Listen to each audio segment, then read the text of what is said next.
संविधान के निर्माता की, संविधान के निर्माता की।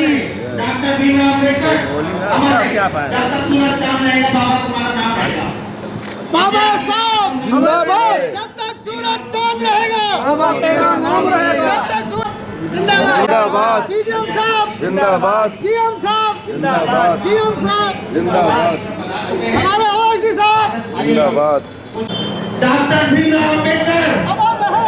Doctor Bhimrao Ambedkar, doctor Bhimrao Ambedkar, doctor Bhimrao Ambedkar साहब हमारे बीच में भी उपस्थित हो चुके हैं।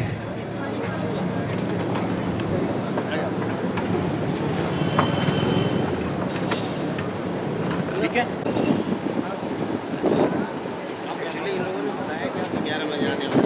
हाँ मेरा प्रोग्राम था लेकिन कल एक्चुअली में मुरादाबाद चला गया था तो आज सभी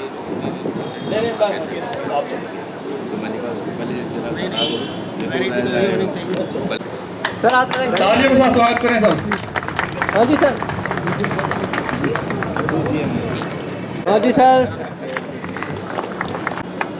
सर देखिए सर। गंगा सरन जी मोमेंटो देकर साहब का स्वागत करें।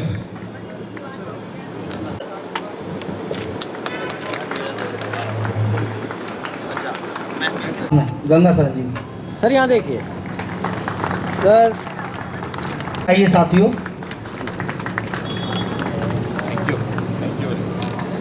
तो ताली के साथ स्वागत करें। सर। सर हमारे चीफ गेस्ट है, हमारे मुख्य महाप्रबंधक है, कृपया कर ताली तो बजाइए।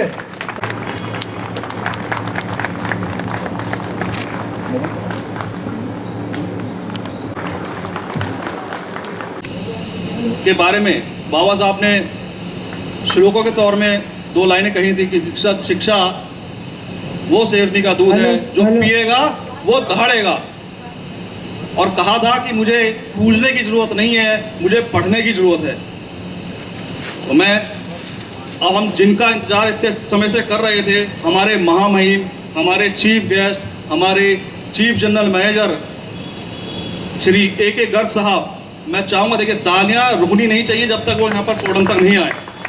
मैं आमंत्रित करता हूँ सीएम साहब को कि आए और अपनी बात को रखें। सीएम साहब जिंदाबाद सीएम साहब जिंदाबाद जिंदाबाद सीएम साहब जिंदाबाद जिंदाबाद।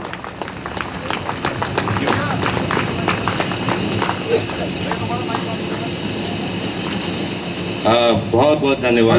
हेलो आवाज आ रही है? ठीक।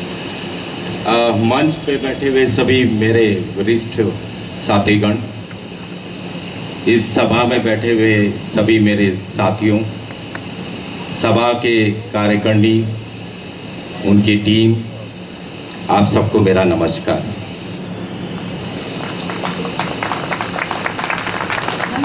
जैसा कि हम लोग सब जानते हैं, आज हम 133वां जयंती बना रहे हैं बाबा साहब की। 14 अप्रैल को उनका जन्म हुआ था और एक छोटे से गांव में, मध्य प्रदेश के एक छोटा सा गांव मऊ करके हुआ करता था, उसमें उनकी पैदाइश हुई थी। एक गरीब खानदान से थे, सामाजिक विषमताएं बहुत थी, बहुत कष्ट में उनका बचपन गुजरा था, लेकिन पढ़ाई की ललक थी, पढ़ना चाहते थे। इतनी सब दिक्कतों के बाद भी उन्होंने बॉम्बे यूनिवर्सिटी से ग्रेजुएट किया और फिर कोलंबिया यूनिवर्सिटी से भी उन्होंने डिग्री प्राप्त की। हम लोग तो एक ही डिग्री प्राप्त किए हैं, बीटेक। और जब मैं उनके बारे में पढ़ता हूँ तो उन्होंने 2 मास्टर डिग्रीज की थी, 4 पीएचडी की थी। सोचिए, इकोनॉमिस्ट थे, पढ़ाई की इतना जुनून था, पढ़ना चाहते थे और यही शिक्षा वो लोगों को देना चाहते थे, समाज में भी फैलाना चाहते थे कि इस बात को, बिना शिक्षा के कुछ नहीं है।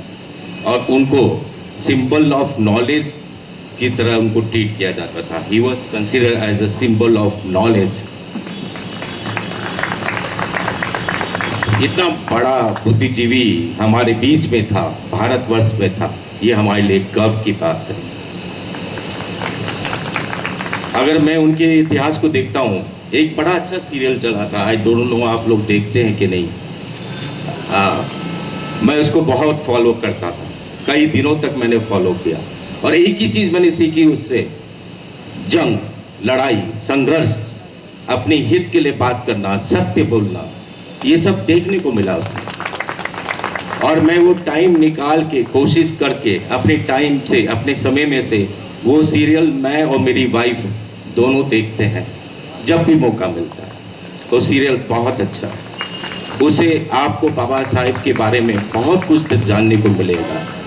जो स्ट्रगल हम लोग सोच नहीं सकते थे, उस समय वो स्ट्रगल उन्होंने किया था, और उसके बावजूद भी वो सब अचीव किया जो हम लोग सोच नहीं सकते। ये एक पवित्र आत्मा का ही प्रभाव हो सकता है और किसी का नहीं। अगर देखा जाए तो वो एक जूरिस्ट थे, एक इकोनॉमिक्स थे, एक सोशल रिफॉर्मर थे, एक पॉलिटिकल लीडर भी थे। उन्होंने जो देश को दिया, शायद हम लोग जन्म जन्म तक उनको याद करें। वो ड्राफ्टिंग कमेटी के मेंबर थे, चेयरमैन थे, जिसने कॉन्स्टिट्यूशन को शेप दिया या निर्माण किया। आप जानते हैं टोटल मिला के 7 मेंबर थे उस कमेटी में। एक अमेरिका चले गए, एक रिजाइन कर गए, 2 दिल्ली के बाहर रहते थे, एक की डेथ हो गई, और कुल मिला के बाबा साहेब ने ही उसकी पूरी ड्राफ्टिंग की थी, और वो खुद बीमार थे। वो डायबिटिक के पेशेंट थे, आप लोग में से कई लोग जानते होंगे इस बात को। उस बीमारी की हालत में कॉन्स्टिट्यूशन, अभी एक जीएम साहब ने बहुत सही कहा था कि एक लेटर ड्राफ्ट करने में 3 दिन लग जाते हैं, और उन्होंने पूरा कॉन्स्टिट्यूशन बनाया, उसको फ्रेम किया, उसको ड्राफ्ट किया। ये एक महान पुरुष कर सकता है, हम लोग नहीं। हम लोग क्या कर सकते हैं? उनके आदर्शों पे चलें, उनके दिखाए हुए रास्तों पे चलें, और मेरे ख्याल से यही अपील मेरी रहेगी। उनके गए दिए हुए मार्गदर्शन पे, अपील पे हमें चलना चाहिए, और इस नेशन को, इस देश को एक बड़ा देश, सशक्त देश, समानता से भरा हुआ देश बनाना चाहिए।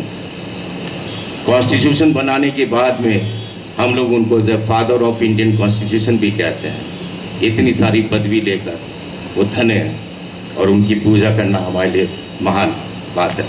मैं ज़्यादा बात ना कहते हुए संक्षेप में इतना ही कहूँगा कि उनकी मैं जितनी भी चीज़ें मैं जानता हूँ, जितना मैंने पढ़ा है, जितना मैंने सुना है, उनकी जितनी भी बातें मैं करूँ शायद वो सूरज को चिराग दिखाने बराबर होगी।